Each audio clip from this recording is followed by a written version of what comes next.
Olá pessoal, sejam bem-vindos ao meu canal, eu sou o Guilherme Vieira e hoje nós vamos falar de um assunto que é muito legal, muito interessante, e esse assunto era um assunto que eu ouvia muito na época que eu era evangélico, e até hoje a gente ouve muito isso, que é a questão do não julgueis, né? Que é quando a gente meio que faz uma crítica a alguém, a alguma coisa, principalmente se essa pessoa é do meio gospel, né, do meio evangélico, e aí ela faz alguma coisa que não está certa, e alguém vai lá e critica ela, né, diz que ela está errada, e aí vem os militantes, né, os seus defensores, e diz que Jesus disse não julgueis, né, que a gente não pode julgar as pessoas, que as pessoas vão se acertar com Deus e a gente não pode falar mal. Mas será que a Bíblia realmente ensina isso? A Bíblia realmente diz isso, que a gente não pode julgar? Né? O que a Bíblia fala de fato sobre esse assunto? Então hoje eu vou trazer aqui, né, esse assunto, vou trazer essa explicação, espero que você entenda. Vamos lá.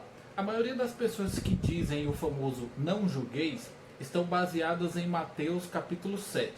Está aberto aqui, eu vou ler para você, para que a gente entenda o que essa passagem realmente está dizendo. Mateus capítulo 7, já no primeiro versículo, diz assim: eu estou usando a tradução do Novo Mundo porque é a tradução que eu prefiro, eu acho ela mais explicada. Mas você pode ver na sua Bíblia também que o texto não muda. Parem de julgar para que não sejam julgados, pois com o julgamento com que julgam, vocês serão julgados, e com a medida com que medem, medirão a vocês. Então por que você olha o cisco no olho do seu irmão, mas não percebe que há uma trave no seu próprio olho? Aqui Jesus está falando simplesmente da hipocrisia. Ou seja, as pessoas julgam as atitudes erradas das outras pessoas, mas ela própria é pior. Aqui no caso Jesus usa a ilustração do cisco, né? Que também é muito famoso, as pessoas gostam muito de usar essa frase, essa passagem bíblica. Ou seja, eu julgo alguém por ela estar fazendo alguma coisa errada ou por alguma coisa que eu acho que ela está fazendo errado, mas na verdade eu estou fazendo alguma coisa muito pior. Então, ou seja, eu digo para ela, você não pode fazer tal coisa, mas eu estou fazendo algo superior de ruindade, de errado. E era isso que Jesus estava falando. Ou seja, ao invés de eu olhar o cisco no olho do meu irmão, é melhor eu olhar a trave que está no meu olho. Porque aí eu consertando a mim mesmo, talvez eu possa consertar o meu irmão, possa ajudar. Porque inclusive no versículo ele diz, se você tirar a trave do seu olho, você vai poder enxergar melhor para poder tirar o cisco do olho do seu irmão. Então, ou seja, não é nem errado tirar o cisco do olho do irmão, mas você tem que tirar a trave que está no seu. Se você acha que o seu irmão está errado, você tem que avaliar a sua vida para saber se você não está tão errado quanto ele ou até pior. Agora vamos ver o que mais a Bíblia diz sobre julgamento, porque algumas pessoas dizem que não pode julgar, né? Mas elas esquecem que a Bíblia autoriza julgamento. Aqui em Mateus 7, eu já expliquei o que significa o não julgueis. Então agora vamos para o que o restante da Bíblia fala sobre esse assunto. Uma coisa que eu sempre bato na tecla neste canal é o seguinte: se você é um estudante da Bíblia, se você é um cristão, se você é um evangélico, um católico, a sua fé tem que estar baseada no que a Bíblia ensina e não no que os seus líderes religiosos dizem. Eu sempre fui defensor do estudo bíblico, ou seja, você precisa estudar a Bíblia para saber o que ela realmente diz sobre as coisas, né? Inclusive eu já usei aqui exemplos e tem um vídeo aqui falando sobre estudar a Bíblia por temas, porque aí você consegue tirar uma conclusão do que a Bíblia realmente ensina. Porque senão você vai cair naquele velho erro que os defensores do dízimo, por exemplo, gostam de incultar nas pessoas. Usam Malaquias capítulo 3, versículo 10, para dizer que todo mundo tem que dar o dízimo, para dizer que o dízimo é bíblico, para dizer que o dízimo é um ensino para os nossos dias. E nem tudo que está na Bíblia é bíblico. Há uma diferença. Na Bíblia nós temos, por exemplo, histórias onde há assassinatos, roubos, até mesmo estupro. Mas isso não quer dizer que a Bíblia aprova essas coisas, né? Eu lembro de uma vez que uma pessoa disse que achava muito legal colocar nomes bíblicos nos filhos, porque pelo nome ser bíblico, seria bom, era abençoado. E não é bem assim. Alguns nomes na Bíblia significam coisas ruins. né? Então, não é porque está na Bíblia que é bíblico. O que é bíblico é o que ela ensina, né? Então a gente precisa tirar a conclusão exata examinando toda a Bíblia, o assunto na Bíblia inteira, para saber o que a Bíblia realmente fala sobre aquele assunto. E hoje o assunto é julgamento. Vamos para João 7:24. Parem de julgar pelas aparências, mas façam um julgamento justo. Aqui é uma coisa muito interessante. As pessoas gostam muito de julgar pela aparência. E a gente não pode fazer esse julgamento por aparência. A gente tem que julgar conforme a justiça, conforme o que é justo. A Bíblia ensina o que é justo, ensina o que é justiça. E você não pode olhar uma pessoa, uma atitude, por exemplo, uma postagem. Eu, por exemplo, sou muito julgado por isso. Às vezes eu faço uma postagem que é uma espécie de ironia, uma piada, uma brincadeira, e as pessoas interpretam de maneira errada. E isso é uma coisa que não pode acontecer. Você não pode olhar a aparência da coisa e dizer assim, eu acho que é aquilo, então eu acho que é assim. E às vezes não é do jeito que você está pensando, é outra coisa. Entende? A aparência às vezes pode enganar. Então julgar pela aparência, aqui em João 7:24, não pode, por aparência não é o que você acha. Você precisa saber o que realmente está acontecendo. Ok? Reflitam nisso. 1 Coríntios capítulo 2, versículo 15 e 16. No entanto, o homem espiritual examina todas as coisas, mas ele mesmo não é examinado por homem nenhum. Pois quem chegou a conhecer a mente de Jeová para poder instruí-lo? Mas nós temos a mente de Cristo. Aqui, Paulo está dizendo que nós precisamos ter uma mentalidade mais correta. Nós não podemos fazer um julgamento como pessoas do mundo fariam.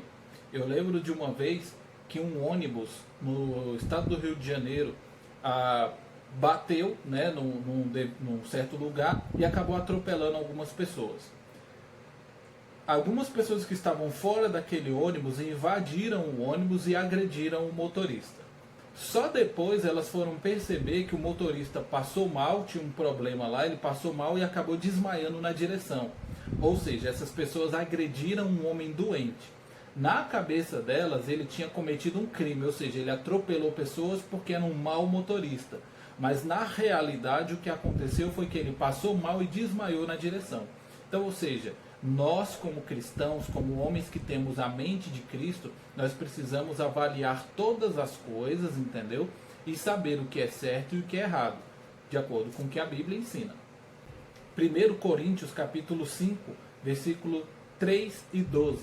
Embora eu esteja ausente em corpo, estou presente em espírito, e já julguei o homem que fez isso, como se eu estivesse aí com vocês. Versículo 12. Pois o que eu tenho a ver com o julgamento dos de fora? Não são vocês que julgam os de dentro? Aqui Paulo estava falando sobre o julgamento que você pode ter com o pecado dentro da congregação. Inclusive algumas pessoas, né, acham ruim quando são disciplinadas, né, ou são desassociadas da sua congregação. Isso acontece com a autorização divina, porque se há pecado dentro da igreja, essa pessoa precisa ser julgada, ou seja, o seu caso precisa ser avaliado, e se for necessário, ela precisa ser desassociada. E quem tem que fazer essas coisas são os irmãos de dentro da congregação. Ou seja, é permitido sim fazer um julgamento, uma avaliação do que está acontecendo. Ou seja, comigo isso, por exemplo, aconteceu poucas vezes na igreja que eu fazia parte. Eu tive disciplina e às vezes era injustiçado. Por quê? Porque eu não era ouvido. Alguém chegava, me acusava de alguma coisa, e quando eu percebia, eu só recebia o recado de que eu estava afastado das minhas funções. Entende? Mas a própria igreja não tinha conhecimento, os obreiros da igreja não tinham conhecimento, ou seja, eu não tinha direito a um julgamento. E aqui Paulo diz que sim, precisa fazer um julgamento, precisa se eliminar o pecado de dentro da congregação e precisa fazer um julgamento, ou seja, avaliar o caso e tomar providências. 1 Coríntios capítulo 6, versículo 5. Digo isso para induzi-los à vergonha. Será que não há nenhum homem sábio entre vocês que possa julgar entre seus irmãos? Aqui Paulo estava falando de disputas que haviam entre os irmãos na congregação. Ou seja, como pessoas imperfeitas, como pessoas que ainda vivem sobre a natureza pecaminosa, nós erramos, nós cometemos às vezes até crimes contra o nosso irmão, o seu irmão mesmo, de dentro da congregação, de dentro da sua igreja. Você faz alguma coisa que não deveria ter feito. E aí o que eu acho interessante, eu vi muito isso dentro das igrejas que eu participei, que eu visitei, eram pessoas que tinham casos jurídicos contra outras. Né? Um irmão fez uma coisa que o outro não gostou, ele ia lá no tribunal, lá num advogado e processava o irmão. Sendo que aqui Paulo está dizendo que este problema pode ser resolvido dentro da própria igreja, dentro da própria congregação. E aí Paulo até diz, eu digo isso para vergonha de vocês. Vocês, ao invés de resolverem o problema dentro da congregação, vocês estão levando isso para juízes mundanos, vocês estão levando isso para pessoas lá fora. Vocês são pessoas capacitadas, vocês deveriam ter capacidade de fazer esse julgamento e de fazer um veredito entre os irmãos, para resolver o problema. Então, ou seja, mais uma vez, a Bíblia está autorizando o julgamento. 1 Coríntios 14, 29. Que 2 ou 3 profetas falem, e os outros discernam ou julguem o significado. Aqui Paulo estava falando daquelas pessoas que ministravam a pregação, né? Elas pregavam dentro da congregação, elas ensinavam, e os outros deveriam julgar se aquilo estava correto. Dentro da igreja evangélica a gente tem um grande problema, que é o seguinte: as pessoas normalmente pregam em cima ali dos púlpitos coisas que elas acham, coisas de experiência própria. E muita boboseira, muita besteira, muita coisa sem fundamento é falada em cima dos púlpitos. E aí chega um ponto que era o ponto que eu era muito criticado. Às vezes eu ouvia um besteirol sendo falado em cima do púlpito e eu abria minha Bíblia e dizia, isso está errado, isso não está correto, isso não está certo, isso não é bíblico, a Bíblia não ensina tal coisa. E eu lembro que algumas pessoas olhavam para mim e falavam assim, Guilherme, a gente não pode julgar, porque Jesus disse que a gente não pode julgar. Mas aqui Paulo está falando justamente disso, vocês têm que julgar isso. E isso é uma coisa que eu indico também para todas as pessoas que são cristãs e são interessadas no estudo da Bíblia, é justamente essa questão. Julguem os ensinos, avaliem os ensinos, peguem, vejam se a Bíblia realmente ensina aquelas coisas. E eu repito, a Bíblia ensina as coisas em toda a Bíblia, em várias partes da Bíblia. Você não pode pegar um verso isolado e dizer, ó, só porque está escrito isso aqui, a Bíblia inteira ensina isso. Como eu falei sobre a questão do dízimo, a maioria dos pregadores e das pessoas que defendem dízimo usam Malaquias 3:10. As pessoas que defendem a doutrina do inferno de fogo, elas se baseiam na parábola do rico e Lázaro. Ou seja, tiram uma doutrina de apenas uma parte da Bíblia. Isso está errado. Entendeu? A Bíblia tem que concordar com o assunto nela toda. Ou seja, não pode haver contradição. Se a Bíblia falasse em diversos livros, em diversas passagens, sobre que nós temos que dar o dízimo, beleza. Mas só usam um versículo. Às vezes usam outros, né, mas de forma equivocada, de forma manipulada. Então, ou seja, a Bíblia tem que ser ensinada assim. 2 Coríntios capítulo 11, do versículo 1 ao 4.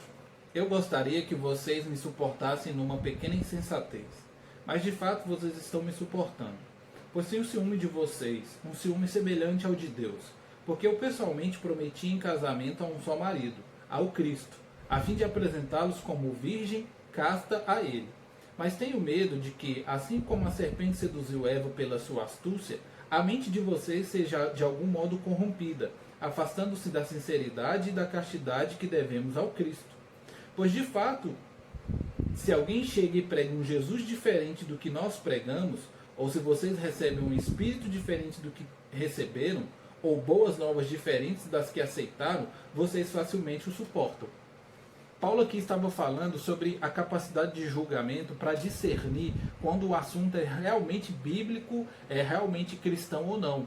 Aqui Paulo estava indignado porque os cristãos ali de Corinto estavam sendo seduzidos por falsos cristos, falsos evangelhos, falsas boas novas. E ele diz, ó, estão pregando um Jesus diferente do que já foi ensinado para vocês. Estão pregando um espírito diferente do que vocês receberam. e evangelho, boas novas diferentes da que vocês aceitaram. E vocês facilmente suportam. Então, ou seja, essa mensagem aqui vai também para os evangélicos, os meus irmãos, amigos evangélicos. Parem de aceitar tudo que é pregado na igreja de vocês. Entendeu? Reflitam, reflitam. Sejam como os bereanos, avaliem a Bíblia e vejam se o ensino que vocês estão recebendo, realmente a Bíblia ensina. Eu estou batendo essa tecla aqui várias vezes, abram os olhos de vocês. Efésios capítulo 5, versículo 11. E parem de participar nas obras infrutíferas da escuridão. Em vez disso, exponham-nas. Tá vendo? Paulo não está falando para você ser omisso. Eu segui essa regra dentro da igreja, isso é perigoso, isso é muito complicado, mas se você realmente é um cristão que tem interesse no que a Bíblia ensina, você tem que fazer isso. Às vezes a sua igreja está pregando coisas que não são bíblicas, às vezes a sua igreja está pregando coisas que não são coisas que Deus ensinou, que Jesus ensinou, e você está ali participando, você jura na sua cabeça de que você vai mudar aquelas coisas, porque afinal de contas eu sou um cristão sincero e Deus vai me abençoar e essa igreja vai mudar. Mentira, isso não vai acontecer. Pelo contrário, ao invés de você se omitir quando você ver coisas erradas dentro da igreja, você tem que expor aquelas coisas. É o que eu estou dizendo, é perigoso, é muito perigoso, mas aí vai do seu cristianismo. Ok? Homens na Bíblia fizeram isso e você precisa ter convicção se o que você está vendo de errado dentro da igreja realmente está errado. Porque tem pessoas que podem querer usar as minhas palavras no seguinte: eu não concordo com o meu pastor. Eu não estou falando disso. Eu estou falando de Bíblia. Se a Bíblia ensina uma coisa e a sua igreja ensina outra, você precisa sim se revoltar contra essa coisa e inclusive até sair dali. Ok? Se for o caso. 1 João capítulo 4, versículo 1. E isso aqui é muito legal.